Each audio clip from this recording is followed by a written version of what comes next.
Ada seorang influencer lah ataupun bandar lah, TikToker ke, dia kata siapa yang cat lover sangat suka kucing, penyakit mental. Dia kata cat lover penyakit mental, otak tak sihat lah maksudnya.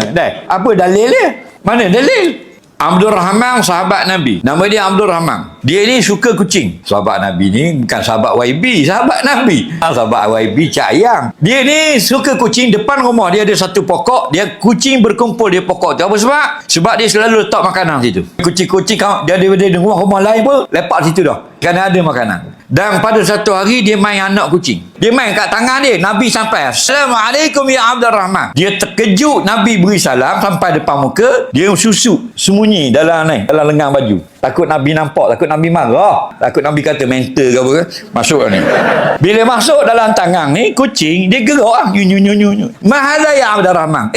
Apa benda ni? Wahai Abdul Rahman, apa benda tu? Gerak-gerak. Nabi tegur dia. Dia pun buat keluar anak kucing. Lepas tu Nabi kata, anta al-yam Abu Hurairah. Mulai sekarang nama kamu Abu Hurairah. Bapa anak kucing. Hurairah tu bukan kucing. Anak kucing atau kucing yang kecil. Kamu pada hari ini aku gelar kamu bapa anak kucing. Bapa anak kucing. Yang lebih tepat lah. Cuma kita sekarang panggil bapa kucing. Tapi yang paling tepat bapa anak kucing. Apa maknanya? Maknanya kamu makhluk penyayang. Maksudnya Nabi puji dia. Maka bolehkah kita kata orang yang sangat suka kepada kucing ni mental? Tak boleh lah. Apa pun nak kata mental tu biar keluar daripada kebiasaan. Kalau kucing mati, dia pergi bercakap dengan kucing begini. Tu kalau hari-hari itu baru kita kata mental. Siap ada batu nisan, baca talqin kucing mati. Hai kucing, sekejap lagi datang malaikat kepada kamu.